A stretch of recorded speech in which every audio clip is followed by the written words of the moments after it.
नमस्कार, मैं हूं संदीप चौधरी। आज सबसे बड़ा सवाल में हम बात करेंगे उत्तर प्रदेश की, जी हां यूपी की, जो सीटों के लिहाज से, वो चाहे लोकसभा की सीटें हों या विधानसभा की, लोकसभा की 80, विधानसभा की 403 सीटों के साथ सीटों के लिहाज से देश का सबसे अहम, सबसे महत्वपूर्ण राज्य। और एक पुरानी कहावत है, आप भी जानते हैं, कि दिल्ली की सत्ता की गद्दी का रास्ता लखनऊ होकर गुजरता है। लेकिन यहां पर दिल्ली की गद्दी की बात नहीं कर रहे हैं, बात लखनऊ की गद्दी की हो रही है। और आप जानते हैं 6 महीने के बाद विधानसभा चुनाव की प्रक्रिया बाकायदा शुरू हो जाएगी उत्तर प्रदेश में, और उसकी तैयारी गाजे बाजे के साथ हो रही है। सबने कमर कस रखी है। और आज उत्तर प्रदेश के जिला पंचायत अध्यक्ष चुनाव के नतीजे भी सामने आए, और ये नतीजे चौंकाने वाले हैं। इन्हें चौंकाने वाले मैं क्यों कह रहा हूं, ये आगे मैं आपको समझाऊंगा। नतीजे क्या आए हैं? उत्तर प्रदेश में 75 जिले हैं और 75 पंचायत अध्यक्ष, जिला पंचायत अध्यक्षों में 67 अब बीजेपी के हैं। बीजेपी ने सुपड़ा साफ कर दिया है, विपक्ष को चारों खाने चित धाराशाही कर दिया है। 67 जिला पंचायत अध्यक्ष बीजेपी के हैं। समाजवादी पार्टी के खाते में सिर्फ 6 अध्यक्ष गए हैं और अन्य के खाते में 2। अब ये चौंकाने वाले नतीजे में क्यों कह रहा हूं? क्योंकि जब जिला पंचायत चुनाव हुए, सदस्यों के चुनाव हुए, तो बीजेपी की काफी हद तक सिट्टी पिट्टी गुम हो गई थी। कुल मिलाकर सीट थी 3050, और आगे कौन आया, आगे कौन निकल गया? वो थी समाजवादी पार्टी और आरएलडी का गठबंधन। यहां मैं आपको बता दूं कि जिला पंचायत के जो चुनाव होते हैं वो पार्टी सिंबल पर नहीं होते, लेकिन लोग जानते हैं कि कौन उम्मीदवार किस पार्टी का है। तो यहां पर बाजी मारी थी समाजवादी पार्टी और आरएलडी ने। 828 सीटों के साथ बीजेपी दूसरे नंबर पर थी, 750, बीएसपी 381, कांग्रेस 376, आप 64 और अन्य 951। अब बीजेपी के खेमे में हलचल मच गई थी। आपको ध्यान होगा पिछले 1.5 महीने में जो घटनाक्रम घटा, और बीएल संतोष से लेके जो पार्टी के महासचिव हैं, तमाम बड़े नेता जो प्रभारी हैं यूपी के, वो लखनऊ पहुंचे। 3 दिन लखनऊ में थे, बातचीत हुई। कयास ये भी लगाए जाने लगे कि मुख्यमंत्री योगी आदित्यनाथ पर दबाव बन रहा है, क्या वो चेहरा होंगे बीजेपी के उत्तर प्रदेश के चुनाव में। 3 दिन की मशक्कत के बाद इन अटकलों को खारिज किया गया। फिर मुख्यमंत्री योगी आदित्यनाथ को दिल्ली भी तलब किया गया। वहां पर कयासों का बाजार और गर्म होने लगा। एके शर्मा की भी एंट्री हुई। अब वो प्रदेश उपाध्यक्ष बनाए गए हैं। सांसदों, एमएलए, तमाम मंत्रियों की नाराजगी भी सामने आई। कोरोना काल में सवाल उठने लगे योगी सरकार पर। तो जिला पंचायत के नतीजों के बाद योगी सरकार ने कहा कि नहीं, सब कुछ ठीक ठाक है, कोई दिक्कत नहीं है, और हम इन 75 में से 75 अध्यक्ष पद जीतने वाले हैं। बाद में 60 तक भी आ गया वो आंकड़ा, लेकिन जितनी ताल ठोकी गई वो चीज साबित करके दिखा दी बीजेपी ने। 67 सीटें जीत ली हैं बीजेपी ने। लेकिन जिला पंचायत अध्यक्ष के चुनाव में जो कुछ दिल्ली के, जो कुछ उत्तर प्रदेश के अलग अलग इलाकों में हुआ, वो भी उत्तर प्रदेश की जनता जानती है। साम दाम दंड भेद का खेल खुलकर चला। बाहुबल, धनबल का इस्तेमाल किया गया। पंचायत सदस्यों को पैसे दिए गए, 31 लाख, 51 लाख, 2-2 करोड़ तक की भी फिगर्स आई। लेकिन क्या ये खिसियानी बिल्ली खंबा नोचे वाले आरोप हैं जो विपक्ष लगा रहा है? बागपत का एक उदाहरण सामने आता है, जहां पर जिला पंचायत अध्यक्ष की कुर्सी, ये रिजर्व सीट है, आरएलडी की उम्मीदवार थी ममता, वो बीजेपी के खेमे में चली गई, फिर वापस आ गई, फिर नामांकन वापस लेने की आखिरी तारीख पर एक और महिला ममता बनकर डीएम के यहां पहुंच गई कि नामांकन वापस लेना चाहती हूं। पता लगा ममता तो राजस्थान में है, 400 किलोमीटर दूर बागपत से। तो इस तरह के तमाम वाकये सामने पेश आए। जिला पंचायत चुनाव में वो गोरखपुर हो, वो प्रयागराज हो, इलाहाबाद पहले कहते थे प्रयागराज, कानपुर, मिर्जापुर, रामपुर, बलरामपुर, बरेली, मथुरा, बागपत, सहारनपुर, 75 में से 50 से 55 जिले ऐसे थे जहां बीजेपी बढ़त नहीं बना पाई। लेकिन बीजेपी कहती है कि बहुत से लोग जो हमारी ही पार्टी के थे वो निर्दलीय चुनाव लड़े और वो हमारे खेमे में वापस आ गए हैं, तो घर वापसी हुई है। और यहां पर एक और बात देखने वाली है।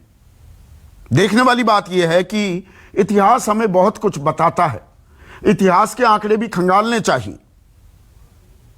2016 में भी पंचायत चुनाव हुए थे और तब जिला पंचायत अध्यक्ष के मामले में समाजवादी पार्टी के 60 सीटों पर अध्यक्ष जीते थे, 60।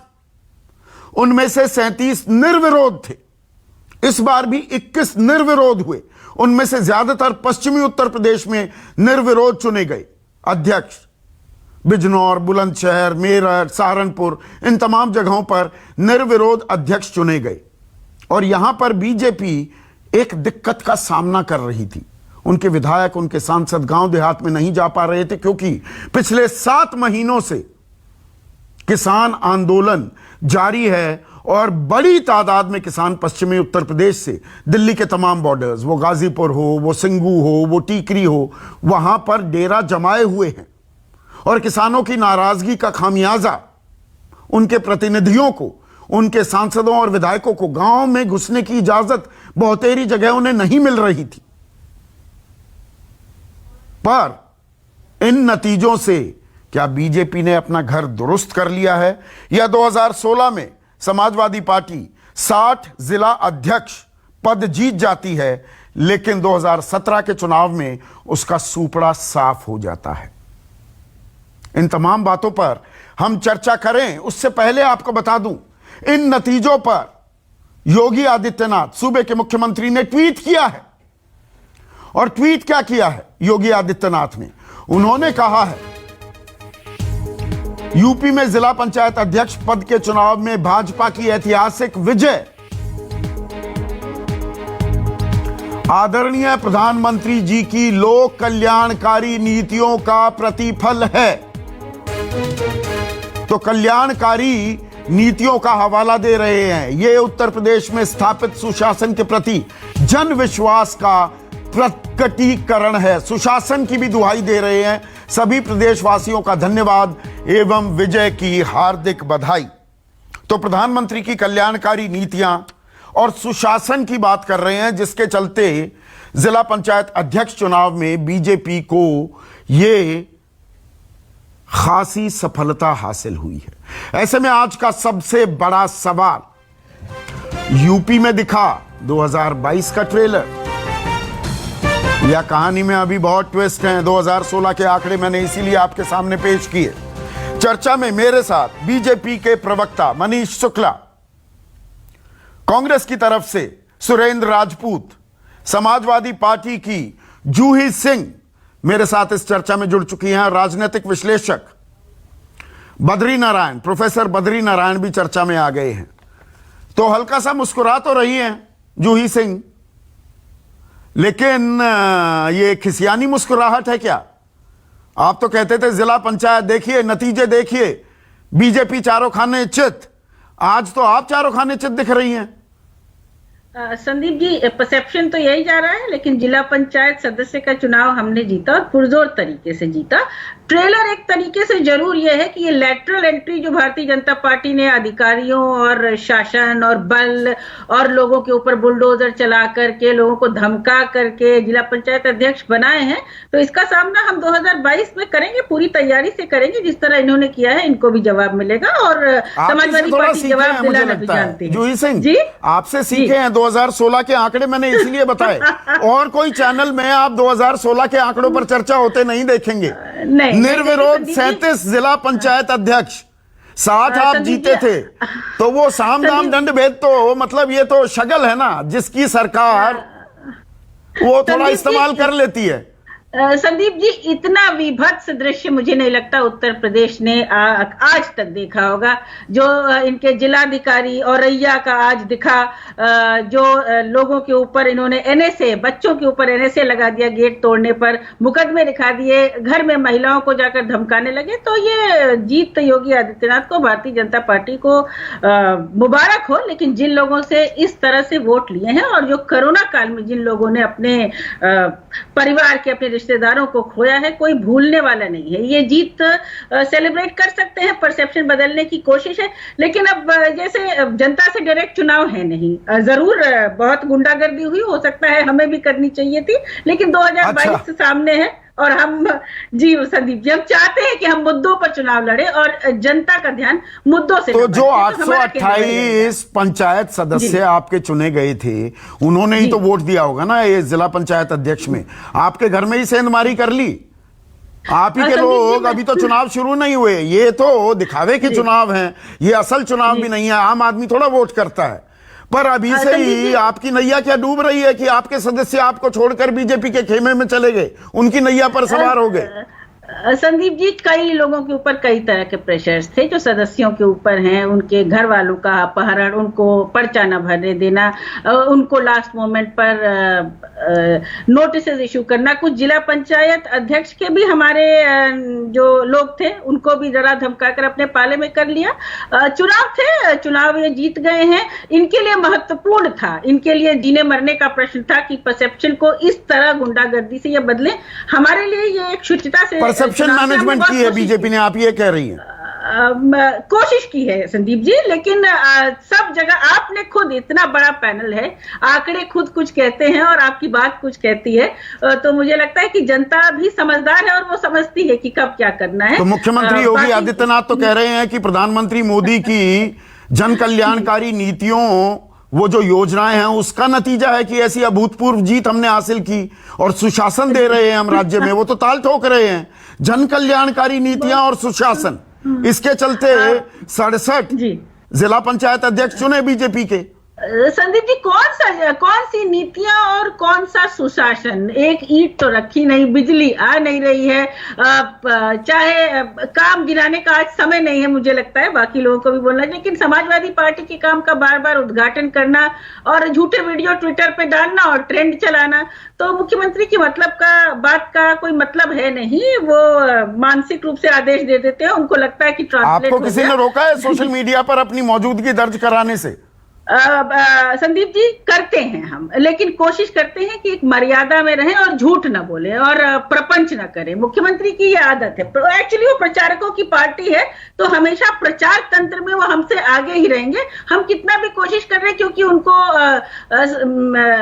हर बार झूठ बोल के उसको सच बनाने की बचपन से ट्रेनिंग दी जाती है, ये उनकी जेनेटिक्स में है संदीप जी। लेकिन 2022 का चुनाव, जैसे कि जिला पंचायत सदस्यों का चुनाव हुआ था, जनता से डायरेक्ट होगा और जनादेश का अपहरण जो करता है उसको जनता माफ नहीं करती है। जी संदीप। मनीष शुक्ला, जनादेश का अपहरण किया है क्या आपने? दरअसल तो ये सीधे चुनाव नहीं होते, पर ये जनादेश का अपहरण हो गया। आप जिला पंचायत चुनाव में 3050 में से 750 सीट जीतते हैं, लेकिन जिला पंचायत अध्यक्ष की बारी आती है तो 75 में से 67, ये तो मतलब 85% से ऊपर का स्ट्राइक रेट हो गया। ये कैसे हुआ?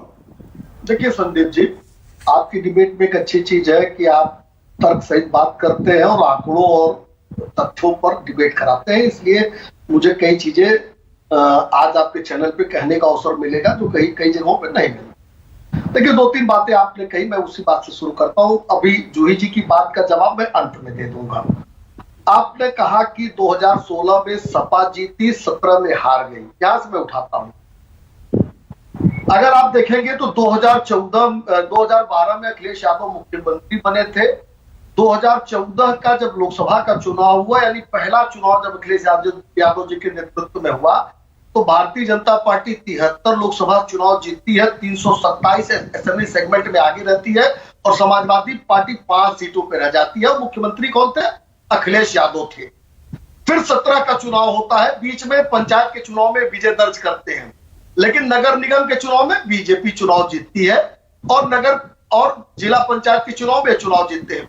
फिर अगर हम दूसरी बार आते हैं, 17 में भारतीय जनता पार्टी की सरकार बन जाती है, हम 325 असेंबली सेगमेंट में विजय दर्ज करते हैं, और उसके बाद 2019 का चुनाव होता है, मुख्यमंत्री योगी आदित्यनाथ जी यहां रहते हैं, हम 63 लोकसभा चुनाव जीतते हैं, और करीब 299 असेंबली सेगमेंट में हम आगे रहते हैं। यानी अखिलेश जी जब लोकसभा चुनाव में जाते हैं तो उनकी क्या स्थिति होती है, और बीजेपी योगी जी के नेतृत्व में जब उत्तर प्रदेश में जाती है लोकसभा के चुनाव में क्या स्थिति रहती है। तो आज के नतीजे छोड़ दें, थोड़ी देर के लिए मनीष रोक रहा हूं, आज के नतीजे छोड़ दें, महीने भर पहले की बात जाएं तो बताइए, अगर मैं शहरों के नाम गलत ले रहा हूं, गोरखपुर में बीजेपी पिछड़ रही थी पंचायत चुनाव में, प्रयागराज में पिछड़ रही थी, कानपुर में पिछड़ रही थी, मथुरा में पिछड़ रही थी, बरेली, रामपुर, बलरामपुर, सहारनपुर, बागपत, बहुत लंबी फेहरिस्त है, 50 से 55 जिले हैं जहां पिछड़ रहे थे। मैं उसी पे आ रहा था। हाँ। देखिए, मैंने ये आपको ये तर्कों के आधार पर ये बताने की कोशिश की, 14-17 से लगातार बीजेपी एक जैसा प्रदर्शन करती आई है। अब पंचायत चुनाव में जो आपने अभी सवाल पूछा उसका जवाब देना जरूरी है, क्योंकि कई चैनलों पे, इस पैनल पे, आपके साथ नहीं लेकिन इस पैनल के लोग रहे हैं, जब सदस्यों का रिजल्ट आ रहा था तब भी हमने कहा था कि सबसे ज्यादा सीट भारतीय जनता पार्टी जीत रही है, उसके बाद निर्दलीय जीत रही है, उसके बाद कोई दल जीत रहा है। क्योंकि चुनाव आयोग के वेबसाइट पे दल के अनुसार नहीं रिजल्ट आते, इसलिए जिसका जो मन था वो दावा कर रहा था। मैं एक एग्जाम्पल दे दूं, जौनपुर जैसे बड़े जिले में समाजवादी पार्टी ने समर्थन की लिस्ट नहीं जारी की थी। तमाम ऐसे जिले थे जहां इन्होंने पूरे सभी प्रत्याशियों को समर्थन तक नहीं दिया था। जब इन्होंने चुनाव में समर्थन ही नहीं दिया था तो इनके प्रत्याशी कैसे हो गए थे? इन्होंने जाति देखी। मनीष देखिए, मैं ये भी मान लेता हूं भाई, पार्टी सिंबल पर नहीं थे, 750 की फिगर है, आप कहते हैं हमारी ज्यादती, मान लिया, पर दरअसल 67 जिला पंचायत अध्यक्ष जो आपके जीते हैं, उस लिहाज से तो आपकी जिला पंचायत चुनाव में 3050 में से कम 2600-2700 सीट होनी चाहिए थी, वो तो नहीं थी। ये कहां से आ गई? बिल्कुल, मैं फिर से कह रहा हूं कि कल एक वीडियो वायरल हुआ है चंदौली के, इनके पूर्व सांसद रामकिशोर यादव, इनके जिला पंचायत सदस्य इनके साथ नहीं थे, वो पैर पे गिर पड़ रहे थे। यानी अगर इनके जिला पंचायत सदस्य या किसी और के जिला, वहां कोई पुलिस भी नहीं थी, कोई जोर जबरदस्ती नहीं थी, और वो लोग नाराज थे और रामकिशोर यादव उनके पैर पे गिर रहे थे।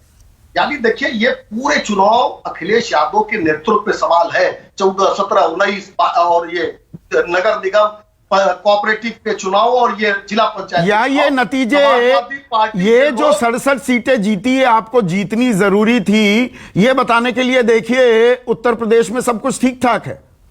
नहीं सर, देखिए, मैंने कहा तो, मैंने इसीलिए सभी चुनाव की बात कर दी। हम लोग तो डायरेक्ट इलेक्शन में भी 73 सीटें लोकसभा की जीत चुके उत्तर प्रदेश। हाँ, क्या उसका भी अपहरण हमने कर लिया था?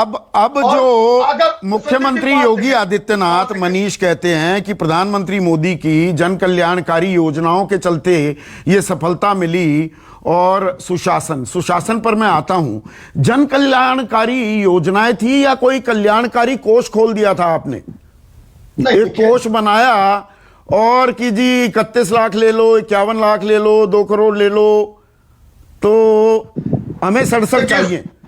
देखिए संदीप जी, अगर प्रशासन या कोष के बदौलत चुनाव में जीत दर्ज होती तो अखिलेश यादव ने 12 जिलाध्यक्षों को किस जुर्म में हटा दिया? क्या अपराध उन लोगों ने किया था? किसकी गर्दन बचाना चाहते थे अखिलेश यादव जो 12 जिलाध्यक्षों की बलि दिया उन्होंने? देखिए, सब लोग अपना चेहरा बचाना चाहते हैं, अपना मूल्यांकन नहीं करना चाह रहे हैं। नहीं, बीजेपी को तो चेहरा बरकरार रखना था ना, बीजेपी को भी चेहरा बरकरार रखना था। नहीं, हम चुनाव में अगर गए थे तो हम तो ये चाहेंगे कि हम 75 की 75 जीत जाते। हाँ। डीएम और कप्तान अगर जिता रहे थे, इटावा में अखिलेश यादव ने डीएम और कप्तान तय किए थे, सिद्धार्थनगर, बलिया और आजमगढ़ में अखिलेश यादव ने नियुक्त किए थे डीएम और कप्तान। हाँ। कि वहां कोष नहीं था, अगर हमारे पास कोष की व्यवस्था थी। नहीं, कोष था। तो ये कहना नाच ना आवे आंगन टेढ़ा। अखिलेश जी 2014 से लेके आज तक कोई नहीं, आपने डीएम और कप्तानों का जिक्र कर दिया, वो भी अच्छा किया। अब डीएम कप्तान की मैं एक मानगी आपको देता हूं। बागपत, ये नोएडा से ही सटा हुआ है, और यहां पर उम्मीदवार थी आरएलडी की ममता।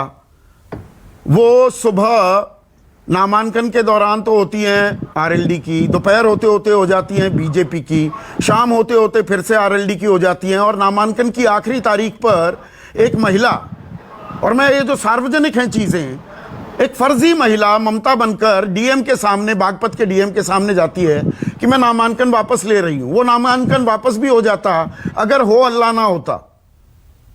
तो कप्तान और डीएम भी बड़े निष्पक्ष रहे हैं ना इन चुनाव में। मनीष, संदीप जी, अगर वो महिला जो आरएलडी की नेता है, आरएलडी की कार्यकर्ता है, क्या उसको संभालने की जिम्मेदारी भारतीय जनता पार्टी की है? मैं एक बात, मेरी 5 सेकंड लिए कंप्लीट होने दी। हाँ, मैं जो कहना चाहता हूं इस डिबेट में जरूर कहना चाहता हूं, अगर अनुमत दे। 2014 से लेके आज तक कोई एक चुनाव अखिलेश यादव के नेतृत्व में समाजवादी पार्टी जीती हो तो आप हम बताइए। 14 में तो अखिलेश यादव मुख्यमंत्री थे उत्तर प्रदेश के, 17 में वो मुख्यमंत्री थे उत्तर प्रदेश के, 14 और 17 के बीच में जो नगर निगम के 12 और 17 के बीच जो नगर निगम के चुनाव हुए थे, तब तो अखिलेश यादव मुख्यमंत्री थे उत्तर प्रदेश के। हाँ। और रायबरेली हार गई कांग्रेस। नहीं, मेरा एक जो मूल सवाल है, देखिए मनीष, मूल सवाल मेरा क्या है, 2 मई को मतगणना शुरू हो गई थी, 3 मई को जो ये नतीजे आए, 3 मई से आज 3 जुलाई, 2 महीने में ऐसा क्या बदल गया कि जिस चुनाव में आप भी ताल नहीं ठोक रहे थे कि हमारी अप्रत्याशित जीत हुई है, पंचायत चुनाव में कह रहे थे क्या आप? तब तो समीक्षा हो रही थी। ये 2 महीने में ऐसा क्या बदल गया उत्तर प्रदेश में? आपके साथ नहीं, लेकिन इस पैनल के 2-3 लोग हमारे साथ कई चैनलों पर उस दौरान डिबेट पे थे। उस दौरान भी मैंने कहा था कि सबसे ज्यादा सीटें भारतीय जनता पार्टी या हमारी विचारधारा के लोग जीत कर आ रहे हैं। ठीक है, चूंकि वेबसाइट पे चीजें नहीं होती है, कांग्रेस भी बता रही थी 300-350 सीटें हम जीत गए। 373 कह रही पार्टी ने भी 76 सीटों का दावा कर दिया था। अब दावे में क्या किया जा सकता है? दावे तो कोई कुछ कर सकता है। हाँ, ठीक है। सुरेंद्र राजपूत, आपके दावे निकले टाएं फिस, हवा निकल गई दावों की। संदीप भाई, आज आपने जो शुरुआत की, अपने ओपनिंग रिमार्क्स दिए, समझने वाले के लिए वो काफी है, जो ना समझे वो अनाड़ी है। अभी जो अनाड़ी तो अभी आप साबित हो रहे हैं, अनाड़ी तो आप साबित हो रहे हैं, खिलाड़ी बीजेपी साबित हो रही है। एक बिल्कुल जो अप्रत्यक्ष चुनाव हैं, उन अप्रत्यक्ष चुनाव में बीजेपी हमेशा से खिलाड़ी थी, हमेशा खिलाड़ी है और हमेशा ही खिलाड़ी रहेगी, क्योंकि ये लोग अफवाह तंत्र और गुमराह तंत्र के चैंपियन लोग हैं, और हम उस तरीके के चैंपियन नहीं है, हम मानते हैं इस बात। आप इससे देखें ना, कहते हैं कि किससे करें शिकायत, कैसी ये दुश्वारी है, और मुलजिम भी सरकारी है और मुंसिफ भी सरकारी है। पूरे प्रदेश में जिस तरीके से एसपी का, डीएम का, दरोगा का और तहसीलदार का और कानूनगो का जो डंडा चला है, संदीप भाई आप भी लड़े होते तो आपने भी भाजपा को ही वोट दे दिया होता जीतने के बाद। नहीं, वो लड़ाई, ये लड़ाई, राजनीतिक लड़ाई, आप लोगों को मुबारक, आपको ऐसे ही न्योता देता रहूंगा सालों दर साल। सुनिए, अभी आगे रहे, आपको बहुत आगे जाना है, आप ऐसे ही न्योता दीजिए। ना, मैं पत्रकारिता बहुत अच्छा है, ये यहीं पे ही आगे जाना है। जी।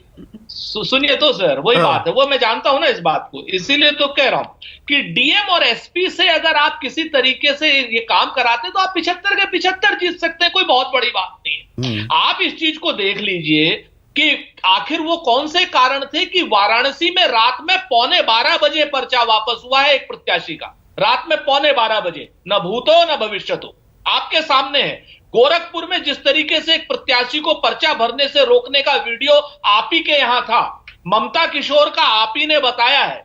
हर जगह पे मैं कम से कम 1000 ऑडियो वायरल है, जिसमें बाकायदा जो क्या नाम क्षेत्र का दरोगा है, वो क्या नाम जो पंचायत सदस्य हैं, किस तरीके से उनको डरा रहा है, किस तरीके से धमका रहा है। जनता में बीजेपी हार गई।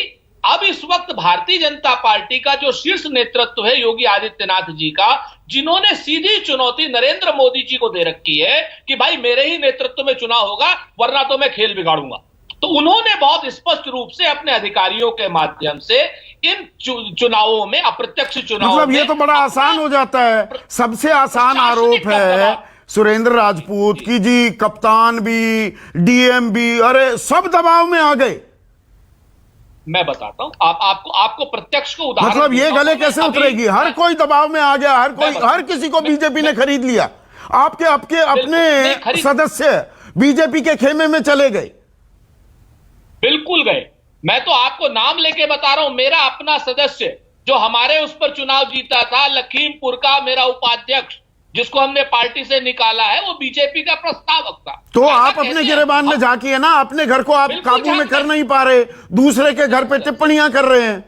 एक मिनट संदीप भाई, एक बात बताऊं। हाँ। एक शायर ने एक शेर लिखा था कि मैं दहशतगर्द हूं, मरने पे बेटा बोल सकता है, और पुलिस की मार के आगे तो मुर्दा बोल सकता है। आप एक चीज को समझ लीजिए, बहुत साफ सी बात है, राजनीति का जो क्षरण हुआ है, हम भी उससे अछूते नहीं है, भाजपा भी अछूती नहीं है, आप भी अछूते नहीं हो, और जूही सिंह भी अछूती नहीं है। जिस तरीके से पैसे का प्रादुर्भाव हुआ है, जब से लोकतंत्र में चुनाव महंगे हो गए हैं, जिन लोगों के पास व्यवसाय है, जिन लोगों के पास ठेकेदारी है, वही लोग चुनाव लड़ सकते हैं, तो उन्हीं के ऊपर दबाव भी बन सकता है। ये अपने आप में सच है। अच्छा, शुरुआत किसने की थी इस परंपरा की? इस परंपरा की शुरुआत किसने की? नींव किसने डाली? मैं ऐसा है सर, देखिए, फिर वो इतिहास में जाएंगे, इतिहास की नहीं, वो तो इतिहास तो बड़ा इतिहास, मैं असल वाला इतिहास बताता हूं, मैं व्हाट्सएप यूनिवर्सिटी का इतिहास नहीं बताता। मैं आपके सामने संदीप भाई, मैं हमेशा ईमानदारी से बोलता हूं, और मैं फिर से कहता हूं कि हमारी गलतियों को अगर आप शिखंडी बना करके भाजपा को बचाने का कोई आदमी प्रयास करेगा, तो निश्चित तौर पर मैं किसी को बचाता नहीं, मैं पीछा नहीं छोड़ता किसी का। आप नहीं, ओहो भाई, आप फिर वही, मैं आपको थोड़ी कह रहा हूं, मैं तो राजनीति को कह रहा हूं, साफ साफ कह रहा हूं। आपको आपके ऊपर कैसे आरोप लगा देंगे?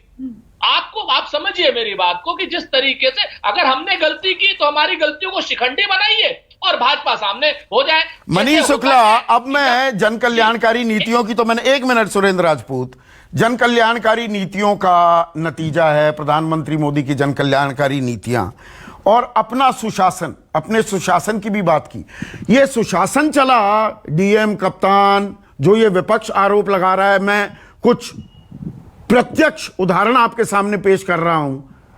ये डंडा चल रहा था, ये सुशासन था। ये धमकी दी जा रही थी, बुलडोजर चलाए जा रहे थे, जेल में डालने की धमकी, लोगों को, सदस्यों को सरेआम गांव से उठाया जा रहा था। ये सारे वीडियो फर्जी हैं। नहीं, देखिए, जब वीडियो देखेंगे, उसकी जांच होगी, तो वो तो सामने आएगा। लेकिन अभी हमारे जो साथी सुरेंद्र राजपूत जी, जब शेरो शायरी अच्छी कहते हैं, दो लोग, सुरेंद्र राजपूत जी और मनोहर राणा जी, दो लोग की शायरी आजकल उत्तर प्रदेश में बड़ी फेमस है।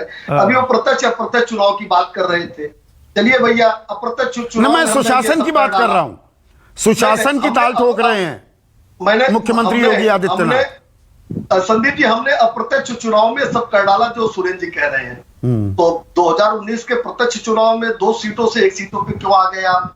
17 में आपके पास कितनी सीटें बची? वो तो सीधे जनता चुनाव करा रही थी। और चलिए ठीक है भाई, बीजेपी की सरकार थी। 17 के पहले 2014 में तो आपके साथी की सरकार थी, और 17 में तो आप सपा के साथ चुनाव लड़ गए थे, और दोनों लड़के मिलकर चुनाव लड़ रहे थे। एक विकल्प आपने दे दिया था उत्तर प्रदेश की जनता को।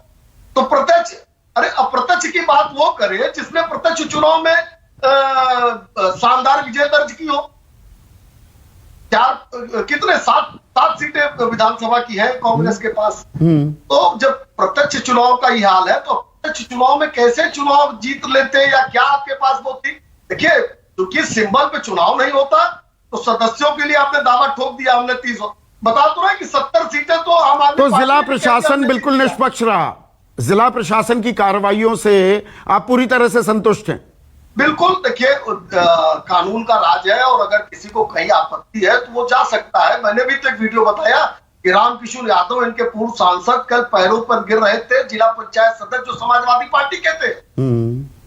अब उनको उनके पैरों पर गिरने की आवश्यकता क्या पड़ रही थी? ठीक है, जूही सिंह रिस्पॉन्ड कीजिए। अगर आप कानून व्यवस्था पर सवाल उठाती हैं, आप कहती हैं बुलडोजर चला जी, धमकी दी गई जी, लोगों को उठा लिया, तो शिकायत करते। कितनी एफआईआर आपने दर्ज कराई? वीडियो की तफ्तीश की बात कर रहे हैं मनीष शुक्ला जी। संदीप जी, प्रतिदिन इलेक्शन कमीशन में 4 बार हमारा डेलीगेशन विद ज्ञापन जाता था। प्रतिदिन पीठासीन अधिकारी के पास सारी रिटन चिट्ठियां हैं। ये केवल चुनाव के पहले की बात नहीं है। किसको डराया जा रहा है, किसको धमकाया जा रहा है, किसको नोटिस इशू किया जा रहा है। फिरोजाबाद में कहा हाई कोर्ट से आदेश लाया गया, आपने हमारे जिला पंचायत सदस्यों को वोट नहीं करने दिया। ये सब रिकॉर्डेड है। तो मनीष जी अगर जांच की बात करेंगे ना तो बहुत फंस जाएंगे उस जांच के चक्कर में। दूसरी बात की, अगर किसी ने किसी के पैर वोट मांगने के लिए छू लिए तो लोकतंत्र में यह भी अपराध है। लोकतंत्र में वोट मांगना भी अपराध है। मुझे तो लग रहा है कि आज खुशी मनानी चाहिए मनीष शुक्ला को। तो इनका कंसर्न यह है कि समाजवादी पार्टी क्यों अखिलेश यादव जी के नेतृत्व में चुनाव लड़ रही है। इसी से प्रत्यक्ष हो जाता है कि कैसा परसेप्शन देना चाहते हैं और कितने ये भयाक्रांत है। 2014 में आपने चुनाव जीता तो 2012 में हमने भी जीता और हमने भी शहरों में दर्ज कराई अपनी जीत। नहीं, मनीष शुक्ला ये कह रहे हैं ना 2014 के चुनाव जब हुए तो सरकार आपकी थी, ये जिला प्रशासन जिसे आज आप आरोप लगा रहे हैं कि बीजेपी के दबाव में काम किया, वो आपके मातहत काम किया करता था। तो 73 सीट कैसे जीत गई बीजेपी? संदीप जी, इस मामले में मैं थोड़ा सा जो एक्चुअली जो अफसर काम किए हैं और जिस तरह से डीएम और एसएसपी ने काम किया है, दुखद है। ऑल इंडिया सर्विसेज से आते हैं, एक इम्तिहान पास करके आते हैं। आपको न समाजवादी पार्टी की बात सुननी चाहिए न मनीष शुक्ला की बात सुननी चाहिए। तो अगर रीढ़ विहीन हो गई है हमारी अफसरशाही तो कभी न कभी जो दूसरी सरकारें आएंगी वो भी। अच्छा, 2016 में रीढ़ विहीन नहीं हुई थी जब आपके 37 निर्विरोध और कुल मिलाकर 60 जिला पंचायत अध्यक्ष चुने गए?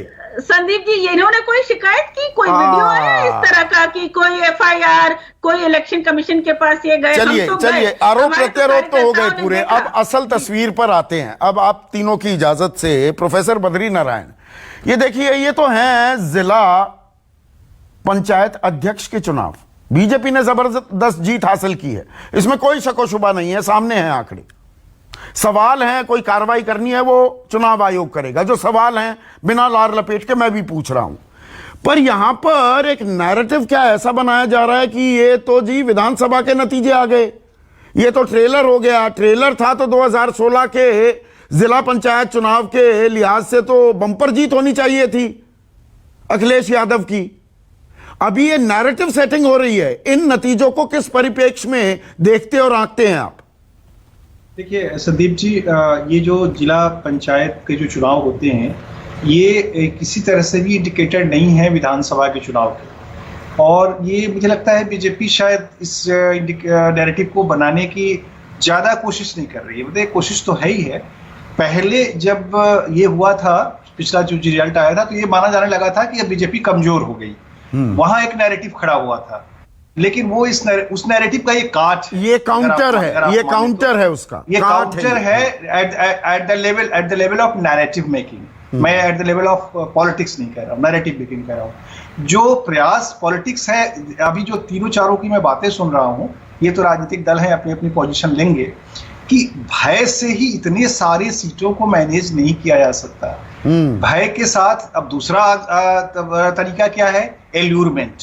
डेमोक्रेसी तो अपने आप में, डेमोक्रेसी अपने आप में नहीं, रेट कार्ड चल रहा था हर जिले में, अलग अलग रेट कार्ड था, वो यूपी का बच्चा जानता है। हाँ, मैं ये कह रहा हूं कि ये जो एल्यूरमेंट है, आप उसको रेट कार्ड कहिए अपनी भाषा में, मैं उसको कहूंगा डेमोक्रेसी जो है एक खास तरह से एस्पिरेशन पैदा करती है।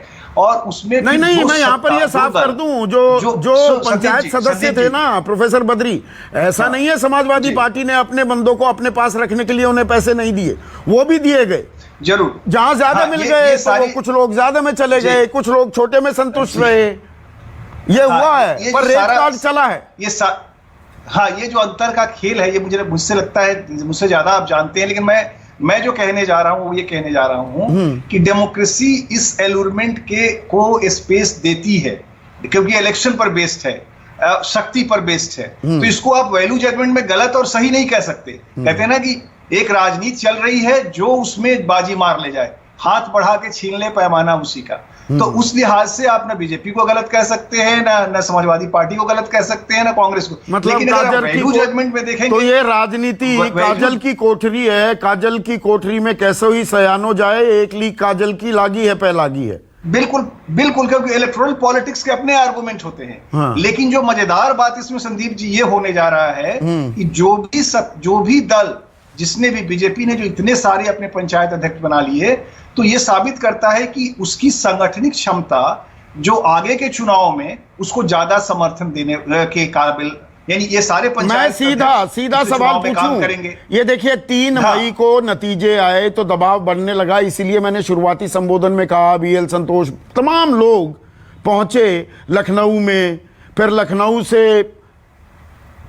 मुख्यमंत्री योगी आदित्यनाथ को दिल्ली भी बुलाया गया, फिर खबरें कि भाई वो मुख्यमंत्री बने रहेंगे नहीं बने रहेंगे, उन्होंने ताल ठोकी, AK शर्मा की एंट्री, अब वो उपाध्यक्ष हैं।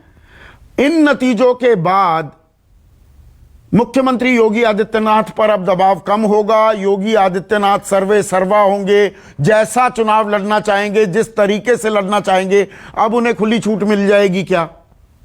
और शायद इसीलिए ये नतीजे बहुत महत्वपूर्ण थे बीजेपी के लिए। ये इस अर्थ में आप एकदम सही कह रहे हैं कि इस रिजल्ट से योगी जी की स्थिति मजबूत हुई है। और लेकिन ये जो मजबूत होना है वो तो परसेप्शन के लेवल पे है।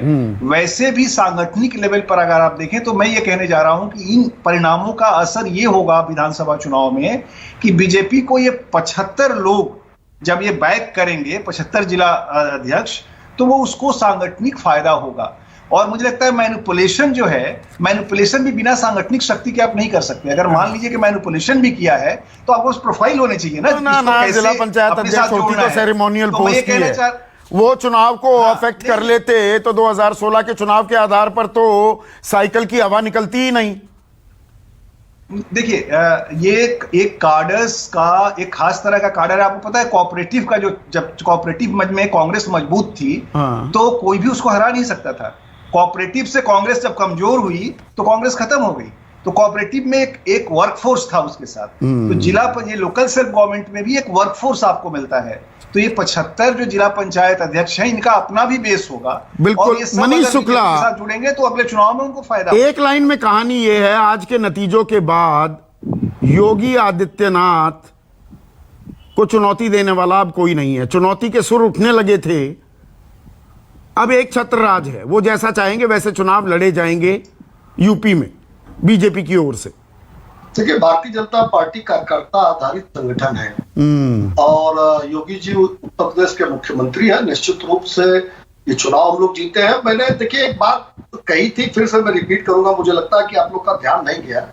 इस 12 के बाद 14 हारे थे अखिलेश जी, और 17 के बाद हम 19 नहीं हारे हैं। एक कंटिन्यूटी में है ये हमारी जीत। और असेंबली सेगमेंट उठाइए तो 14 में असेंबली सेगमेंट, 17 में असेंबली सेगमेंट और 19 का असेंबली सेगमेंट, हम 300 प्लस ही रहे हैं लगातार। 300 और 300 प्लस रहे हैं। तो देखिए, और हम जब हारे थे तो भी नगर निगमों में हमारे पास था, हम उसके बाद भी जीतने के बाद भी नगर निगम कोऑपरेटिव सब चुनाव में जीत हमने दर्ज की है। नहीं, अंतर विरोध अब खत्म हो जाएगा। अंदर खाने जो आवाज उठ रही थी, अब मैं पूरे नाम समेत पूरी फेहरिस्त है, आपको पता है मनीष शुक्ला, मेरे पास रहते हैं सारे नाम। कितने मंत्रियों ने तथाकथित सुशासन पर सवाल उठाए, कितने विधायकों ने, कितने सांसदों ने। अब वो विरोध के सुर शांत हो जाएंगे। योगी ने दिखा दिया ही इज इन कंट्रोल, वही मालिक हैं अब यूपी के, बीजेपी के। नहीं, हमारी जो सरकार है भारतीय जनता पार्टी के, उसके मुखिया है, मुख्यमंत्री है, तो निश्चित रूप से सरकार के मुखिया है वो। और रहा बात किसी ने अगर कोई जनप्रतिनिधि ने अगर किसी विषय पर कोई सवाल खड़ा किया है या वो चीजें ठीक हो, इसके लिए मुख्यमंत्री जी से आग्रह किया है, तो हमको लगता है लोग, ये तो स्वस्थ लोकतंत्र का प्रतीक है कि अगर कोई विधायक या मंत्री किसी चीज को लेकर चिंतित है, उसके क्षेत्र में वो चीज ठीक होनी चाहिए, इसके लिए मुख्यमंत्री जी से आग्रह करने का अधिकार सभी जनप्रतिनिधियों को है। तो जूही सिंह, जो राह मुश्किल लग रही थी फिर से डगर कटीली पथरीली हो गई है। अब आज अखिलेश यादव संजय सिंह से भी मुलाकात कर रहे थे। अभी तक तो था कि समाजवादी और अखिलेश और जयंत चौधरी यानी कि आरएलडी का ही गठबंधन होगा, दरकिनार कर दिया था कांग्रेस को। ये नतीजे कुछ और भी इशारा कर रहे हैं कि सबको साथ आना पड़ेगा। संदीप जी, वो मुलाकात एक व्यक्तिगत मुलाकात थी। मुझे नहीं लगता कि कोई राजनीतिक उसका मतलब था। संजय सिंह हमारी पार्टी में रह भी चुके हैं, लेकिन भारतीय जनता पार्टी जो सुविधा अनुसार आंकड़े उठा लेती है ना, कि 2014 के बाद आप उपचुनाव हारे भी हैं और आप प्रधानमंत्री के क्षेत्र में भी एमएलसी का चुनाव हारे हैं, प्रयागराज में भी हारे हैं, तो अहंकार की कोई बात नहीं है। लेकिन हाँ, योगी आदित्यनाथ आज के दिन में भारतीय जनता पार्टी के मुख्यमंत्री हैं, क्योंकि उन्होंने किसी और के मुख्यमंत्री बनने की कोशिश नहीं की। हम ये चुनाव, जिला पंचायत सदस्य का चुनाव भी मुद्दों पर लड़े थे और 2022 का चुनाव भी मुद्दों पर लड़ेंगे। उससे ना भटकेंगे, ना किसी को भटकने देंगे। बाकी टीका टिप्पणी तो भारतीय जनता पार्टी की आदत है, क्योंकि प्रश्नों के जवाब न इनके पास हैं, न ये देना चाहते हैं, और जो विकास का सपना ये दिखाते हैं, वो विकास का सपना कितना खोखला है, ये इनकी उज्ज्वला योजना से ही पता लग जाता है कि आज महंगाई नहीं, ये संयोग होता है क्या? अखिलेश यादव संजय सिंह से मिल रहे हैं, थोड़ी वो खबरें आज ये भी आ रही थी, चाचा भतीजा की भी मुलाकात हो रही है। मतलब आज ही के दिन नतीजे जब आ रहे हैं तो ये मुलाकातें, अब मैं बहुत साल हो गए ना जूही राजनीति में, ऐसे ही ये थोड़ा हवा का रुख तो समझ में आता है ना। मैं चाहे दिल्ली बैठा हूँ, लखनऊ की आबो हवा में कुछ बदलाव हो रहे हैं। संदीप जी, आपके पास सब खबरें रहती हैं, आपसे ज्यादा स्पष्ट और मुझे लगता है खबर कोई नहीं दे सकता। लेकिन अभी मुलाकातें ऐसी कुछ नहीं है कि राजनीतिक उसको कोई रूप दिया जाए। वैसे तो हम जब सरकार में थे तो भारतीय जनता पार्टी के एमएलए एमएलसी, क्योंकि हम सुशासन में विश्वास करते थे, ये लोग भी आते थे और जनता का काम होता था जी। वो सब सुशासन बहुत हावी है। हाँ, सुरेंद्र राजपूत भी चाहिए। यूपी में सुशासन बड़ा हावी है। बिल्कुल सही कहा संदीप भाई आपने। कहते ना, you show me the face I will show you the rule. Bharatiya Janata party के हमारे साथी प्रवक्ता मनीष भाई 2014 से तो चालू हो जाते हैं। 2014 से 1984 तक चलिए ना मनीष जी, आपको सारी चीजें समझ में आ जाएंगी। ये लोकतंत्र है मित्र। 2 सीटें थी पूरे हिंदुस्तान में हम आपकी, उसके बाद आज 303 है। उसके बाद आप राज्योवार ले लीजिए, राजस्थान में हम जीते, पंजाब में हम जीते, मध्य प्रदेश में आपने अपहरण किया, बिहार में आपने अपहरण किया, झारखंड में हम जीते, छत्तीसगढ़ में हम जीते, आपके सामने बंगाल में आप हारे हैं। सच बात, महाराष्ट्र में आप देखिए आपकी सरकार नहीं है, कर्नाटका में हम जीते। तो आप इस चीज को है कि लोकतंत्र का नहीं, फिर आधी अधूरी कहानी बता गए। सुरेंद्र, एक मिनट मनीष, मैं हूं, मैं नहीं छोड़ता किसी का पीछा, वो आपका पीछा छोड़ रहे हैं तो उनको भी आधी अधूरी जानकारी क्यों दे रहे हैं? बंगाल में हार गई बीजेपी, आपका 0/लड्डू आया। केरला में हर 5 साल में सत्ता बदलती है और वहीं से आपके पूर्व अध्यक्ष राहुल गांधी सांसद हैं, पूरा जोर लगाया, आपके हाथ में सत्ता की थाली नहीं आई। आप असम हारे, तो मतलब थोड़ा उन चीजों के बारे में भी चर्चा कीजिए, पूरी तस्वीर दीजिए। बिल्कुल करनी चाहिए, एकदम करनी चाहिए। हम तो जनमत को उसी तरीके से स्वीकार करते हैं जैसा जनमत होता है। हम भारतीय जनता पार्टी की तरीके से थोड़ी है कि डायरेक्ट जनमत में चुनाव हार जाए और उसके बाद इनडायरेक्ट जनमत का क्या नाम परसेप्शन बनाए चल करके। तो यूपी में आप कहां हैं? थोड़ी है, यूपी में कहां हैं? हम यूपी में जनता के साथ हैं, जनता के गठबंधन के साथ हैं। प्रियंका गांधी जी के नेतृत्व में कोरोना काल में पूरी तरीके से सेवा कर रहे हैं, गली गली नगर नगर डगर डगर घूम रहे हैं। और देखिए, मुझे शेरो शायरी तो सुरेंद्र भाई, मुझे शेरो शायरी तो चुनाव जो है ना, शेरो शायरी ज्यादा नहीं आती, पर पुराने गाने सुनने का बड़ा शौक है मुझे। पुराने गाने सुनने का बड़ा शौक है। एक वो गाना है ना, कोई हमदम ना रहा, कोई साथी ना रहा, वो क्या है वो गाना? वो अरे आपको ये तो संदीप भाई, सच बात ये है। सहारा कौन सा है आपका सहारा?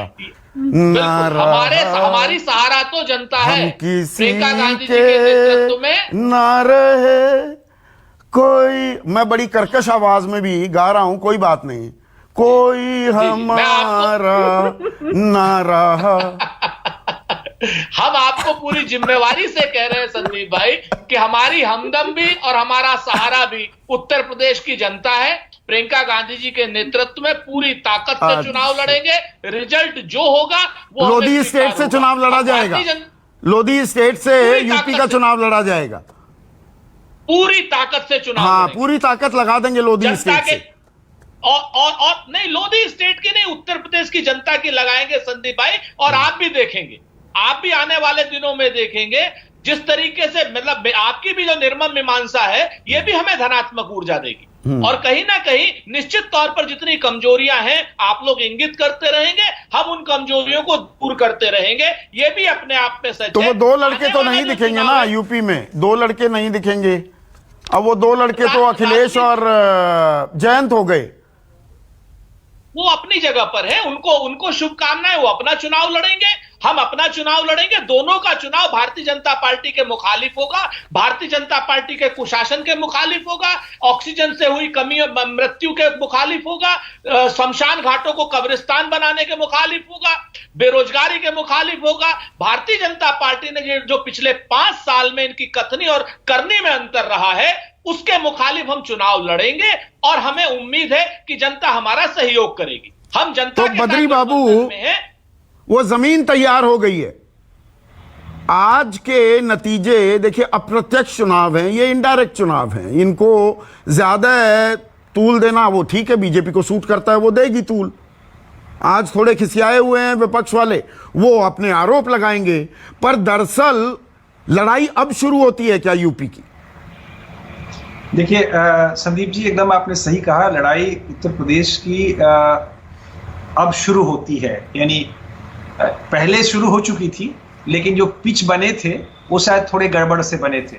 अब उस पिच को करेक्ट कर दिया जो बीजेपी ने अपनी राजनीति को, और शायद अब यहाँ से एक टेक ऑफ बीजेपी अपने प्रचार को देगी, क्योंकि परसेप्शन बिल्डिंग में उसने अपनी एक जीत दर्ज करा दी है कि भाई हम ताकतवर। अच्छा, बीजेपी का मतलब नहीं, इसमें परसेप्शन की जो आपने बात की, 1 सेकंड के लिए बद्री बाबू, देखिए परसेप्शन क्या होता है। बिल्कुल बीजेपी, मनीष शुक्ला कह रहे हैं, ताल ठोक रहे हैं, देखिए हम जीत गए, पर क्या जमीन पर यह संदेश भी जाता है कि जी साम दाम दंड भेद का इस्तेमाल किया? ये दरअसल तस्वीर नहीं है। क्या वो एक नाराजगी में भी तब्दील हो सकता है ये नतीजा?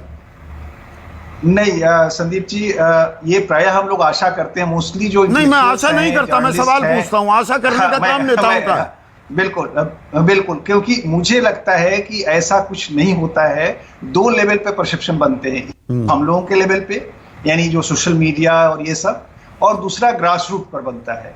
जो ग्रास रूट का परसेप्शन होता है, भारतीय जनता कि मतलब जीतती पार्टी है, ये नैया पार लगा देंगे, ये संदेश जा रहा है। नहीं, भारतीय जनता हमेशा एकोमोडेटिव है, बहुत रिएक्ट नहीं करती है, लेकिन जब रिएक्ट करती है तो बड़े परिवर्तन को जन्म देती है। लेकिन उसको जन्म देने के लिए कोई नेतृत्व चाहिए होता है।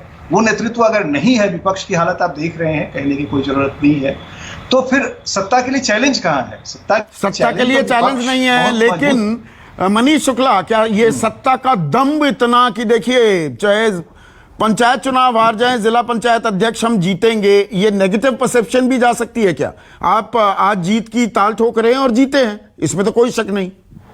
नहीं, देखिए, भारतीय जनता पार्टी और हमारा पूरा संगठन बड़ी विनम्रता से परिणामों को स्वीकार करता है, और हम तो हर एक नए चुनाव को, हर एक जो सामने खड़ा व्यक्ति है उसको बड़ी गंभीरता से लेते हैं और उसके लिए तैयारी करते हैं। 22 के लिए भी हम तैयारी करेंगे, और उतनी ही तैयारी करेंगे जितना हमने 14 के लिए किया था, 17 के लिए किया था, 19 के लिए किया था। हम कतई गलतफहमी में नहीं रहते हैं, हमारा संगठन नहीं रहता है। तो जूही सिंह, बीजेपी गलतफहमी में नहीं है, पर आप तो गलतफहमी में नहीं कि जी नेगेटिव परसेप्शन चला जाएगा तो हमें फायदा हो जाएगा, या दरअसल लगेगा बीजेपी मजबूत होती जा रही है? संदीप जी, हम भी गलतफहमी पे नहीं है, क्योंकि हम परसेप्शन पे चुनाव नहीं लड़ रहे। प्रोफेसर साहब से मैं थोड़ा सा इतर बात करूं कि जिन लोगों को आपने डराया, धमकाया, या जिनको आपने सीएम केयर्स से केयरफुलनेस भी दी है, केयरिंग भी दी है, वो लोग दबाव में हैं। उनके घर में जो स्थिति आपने प्रकट की है, तो गुस्सा तो कहीं ना कहीं है। उस गुस्से को हम कितना मुद्दों में कन्वर्ट कर सकते हैं, यह हमारे ऊपर निर्भर है। ठीक है, 20 सेकंड आपके पास professor Badri Narayan. I have run out of time, 20 second. जी, मैं ये कहना चाहता हूं कि जो मैंने बात कही थी कि सत्ता के लिए चैलेंज कहा है, जब विपक्ष की सारी राजनीति ट्विटर पे चल रही है, ग्रासरूट पॉलिटिक्स दिखाई नहीं पड़ रहा है, तो कैसे मोबिलाइजेशन होगा? और कैसे वो जो जूही जी कह रही हैं कि गुस्से को एक मोबिलाइजेशन में बदल देने की शक्ति, वो कैसे होगी, क्योंकि अखिलेश वही मैं पूछ रहा था कि लोधी स्टेट से और ट्विटर पर लड़ाई लड़ोगे। अब आप भी बोलना चाह रहे हैं सुरेंद्र भाई, 20 सेकंड। हेलो, हाँ बोलिए। Can I respond? या प्लीज, 20 सेकंड। मैं बद्री नारायण जी से डिसएग्री हूं थोड़ा सा। सच बात यह है कि जब जनता गुस्से में आती है प्रोफेसर साहब, तो 1975 की तरीके से काम 1977 की तरीके से काम करती है, नेतृत्व वो अपने आप चुन लेती है। और दूसरी बात, जो पॉलिटिकल पार्टी, इसके लिए आप एनजीओ वालों का एक काम हो गया है कि वो सड़क पे नहीं उतरते हैं, वो सिर्फ ट्विटर पे हैं। तो माफ कीजिएगा, पॉलिटिकल पार्टियां पॉलिटिकल काम करती हैं, एनजीओ का काम करना पॉलिटिकल पार्टियों का काम नहीं है। राजनीतिक एनजीओ वाले पॉलिटिकल पार्टी का काम कहीं ना कहीं प्रोफेसर साहब आपने दुखती रग छेड़ दी है, तो सड़क पर आएंगे। अभी सड़क पर सबको आना पड़ेगा और पता लग जाएगा किसमें कितना है दम। ये जो चुनाव है ये इनडायरेक्ट चुनाव थे, बीजेपी के लिए बड़ी जीत है, लेकिन असल में असल लड़ाई की शुरुआत अब होने वाली है। उत्तर प्रदेश बड़ा रोचक और रोमांचक होने वाला है। नमस्कार। सबसे बड़ा सवाल